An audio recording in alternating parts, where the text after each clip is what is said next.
Modi. Prime Minister Modi has arrived. Prime Minister Modi has arrived at the nomination center, and there you see his convoy entering the collector's office premises. And that first vehicle is Prime Minister's vehicle, which is getting inside the nomination center.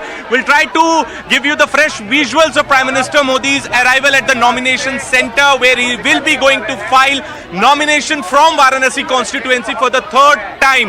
Ahead of Prime Minister, all of the leadership from Bharatiya Janata Party is inside the collector's office, including Chief Minister Yogi Adityanath, Home Minister Amit Shah, and now finally Prime Minister is here, the showstopper, the man, the two-time MP from Varanasi constituency is again here to file nomination for the third time. A grand show has been put up by Bharatiya Janata Party. The full NDA strength is here to support Prime Minister, and 11:40 was the Muhurat for Prime Minister Modi, and exactly on the Muhurat, Prime Minister has arrived and he has gone inside.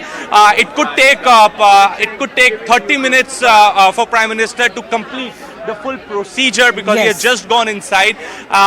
He's going to be proposed. His nomination will be proposed by 4 proposers, Prastavaks, and we have already spoken about that, Shivani. The Prastavaks are already inside. The team of advocates are already inside. The senior leadership of BJP, NDA, Chief Minister's cabinet, they all are inside. It's going to be the show of his strength when all of them will come out together. That is also something which is on the cards. But right now we can tell our viewers that Prime Minister has arrived. Prime Minister is here, and in some time from now he will submit his nomination papers for the third time as a candidate from Bharatiya Janata Party from Varanasi Lok Sabha constituency. Back to you, Shivani. Yes, visuals coming in of the Prime Minister walking into that nomination center. He has just arrived, descended from his vehicle, and has actually walked in straight into the collectorate office. He is wearing that blue jacket now, and he was earlier seen, of course, at the Kal Bhairav temple with just his white kurta, and then an orange stole was put on him by Yogi Adityanath, none other. Let's not forget, Yogi is a saint himself, so he has great reverence in itself, the position that he holds. The Prime Minister waving to those in front of him and doing a namaskar as well. Lots of people who have collected on the sidelines of these streets as well, but now he's going into the nomination center. The visuals coming in from various vantage points. The Prime Minister is going to be accompanied by as many as 25 leaders of the NDA, mind you, not just the BJP. As I said earlier, there's Jagat Prakash Nadda, the BJP President, Rajnath Singh, Amit Shah, Yogi Adityanath, the UP Chief Minister, Eknath Shinde, CM Maharashtra. You've got Konark Sangma, Praful Patel, Ramdas Athavale, Hardeep Puri, who's Union Cabinet Minister, Chandrababu Naidu, Pawan Kanyal, Jitanram Manji, Upendra Kushwaha, Sanjay Nishad, Anupriya Patel, Om Prakash Rajbar, UP Alliance Partners, Jayant Chaudhary, and then Ambumani Ramdas, GK Vasan, Devnathan Yadav, Tushar Velapalli, Atul Bora, Pramod Boro, Pashupati Paras, Bhupendra Chaudhary. So the BJP, all castes as proposers, and then of course all NDA members, big ones as that. All creeds, all geographies represented through those alliance partners and cabinet ministers there. Very, very important, because remember, this is now of course the business end when he's going to be going in there and signing those papers. But what an emphatic, symbolic emphasis on the unity of this particular NDA alliance, in sharp contrast to the fractious nature of the India bloc. So that's really the imagery that is going to go out from here as we look at these pictures. This really is a moment that will perhaps go down in history, because the Prime Minister, if he does emerge victorious, he would have passed through a test of fire. Very few Prime Ministers in India's history, saving of course Nehru, have actually returned 3 consecutive times, and that too with large mandates. So it's interesting, because the Prime Minister is set store by Rajiv Gandhi's mandate, 417 seats, I think, in the Lok Sabha, 40% plus vote share for the Congress party back then. And I think that's really where the Prime Minister is trying to place the NDA. Whether the BJP in itself will get 40% vote share, one can't say right now. But if you look at the interviews that have been given by the Prime Minister and by Mr. Amit Shah, they're very confident that halfway through this particular stage of the election, this leg of the election, they believe that yes, they're on course to set those record-breaking numbers. And while the Nehru graph was waning as he entered his third term, if these projections by the BJP come true, then you would see an ascendancy of the BJP and the NDA in the prime ministerial graph. That would be quite something after spending 10 years in power. Rahul, a lot has been made about the fact that these targets that the BJP is trying to achieve, they are autocratic in itself, they're authoritarian in itself, and this is to aid authoritarianism in the country. Otherwise, why do you need 400 par? Well, this charge was made from day the Prime Minister assumed office almost, and at that time, I think the BJP had 382 or 384, 284, and then of course, it continued to be made even when he had 303.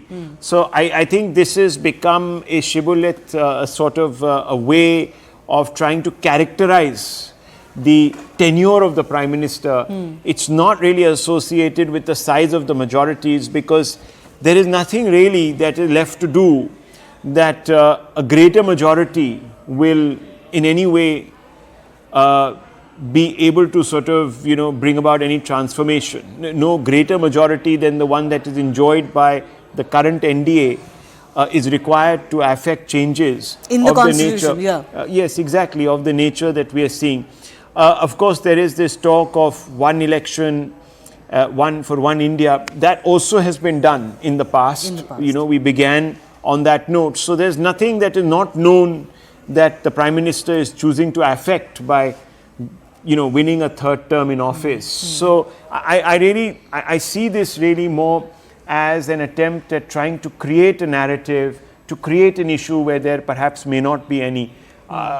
So fundamentally, I don't think, that we need to fear about. It's not the nature of the victory. I think the nature of the victory is the Prime Minister's personal mission to earn legitimacy for his own tenure, continuing tenure, suggesting that, look, it's not just 38% or X number of people that believe in our mission, the BJP's mission. It's a growing number of people who are attaching themselves to the BJP's mission, because we are carrying a many more varied block of people as we go forward. And the aspirations of the public, we are fulfilling them or meeting them. So it's about geographically expanding the BJP's footprint, which is why there's been such a great fix on the northeast last time around. There is a big push for the south this time around, so that you cannot claim, the BJP doesn't want any opposition to claim that you're restricted to a certain geography of India. That is also not necessarily true, Shivani.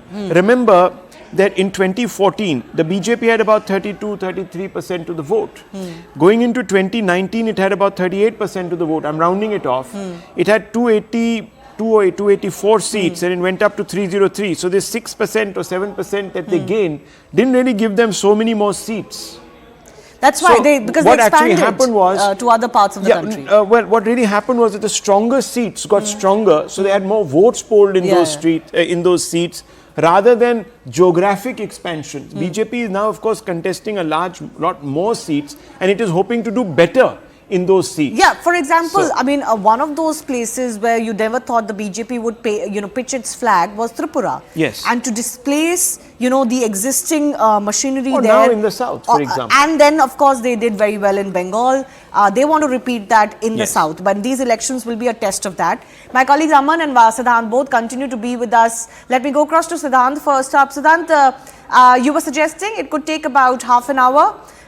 Any sense that you've managed to pick up on what are those small modalities that are going to be done inside the office as the Prime Minister files those nomination papers? Well, Shivani, right now we can tell this to our viewers that the legal team of Prime Minister was already inside. They were waiting for Prime Minister's arrival. In fact, the paperwork was almost complete. Whatever formalities were required. In fact, all the prastavaks, the proposers, were inside. Their signatures were also taken. So, in terms of formalities, the formalities were 90 to 95% complete. before Prime Minister's arrival. All Prime Minister had to do to sign and just go through the papers that have been prepared by the legal team.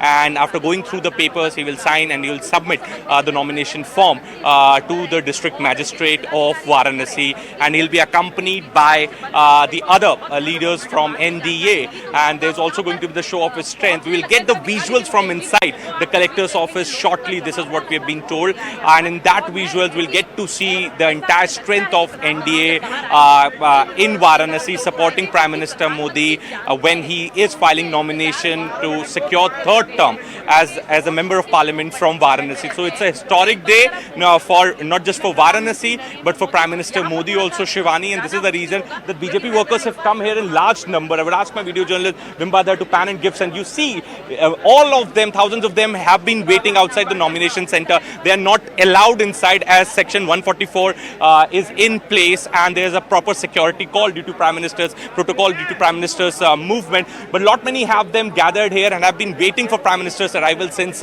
morning. So this is a craze for Prime Minister Modi. And as you rightly pointed out, Aman is at Rudraksh Convention Center. Is straight after filing the nomination, Prime Minister is going to go to Rudraksh Convention Center, where he will be attending Karyakarta Sammelan, where more than 50,000 Karyakartas, not just from Varanasi, but nearby districts are waiting for him for his address. So, you know, it's an action-packed 24 hours for Prime Minister Modi. Yesterday at 6, he started his public engagements with the road show. Now, since morning, he did a Ganga Pujan at a ghat. Then he went to Namo Ghat and he took a cruise ride. He went to seek darshan of Kal Bhairav, and now he has arrived at the nomination center to file nomination for the third time as a member of parliament from Varanasi constituency. This time BJP is targeting lead margin of 8 lakh votes, and perhaps this is the reason that there's a proper campaign slogan that has been given, Hamar Kashi, Hamar Modi,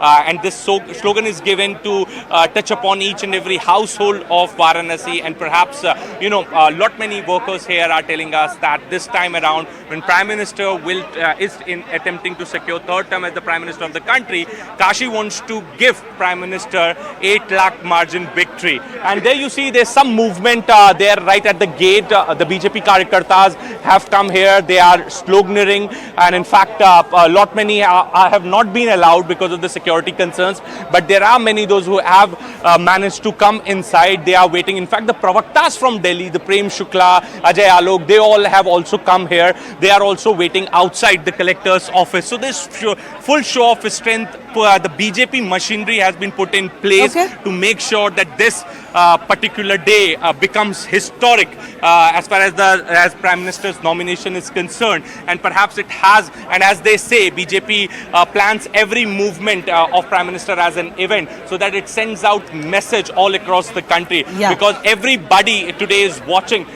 this particular nomination which is taking place in Varanasi. So it has not only to do with the Varanasi constituency, but it is perhaps going to have impact on many other seats of Purvanchal, whole of Uttar Pradesh. This is a message for the entire country. Because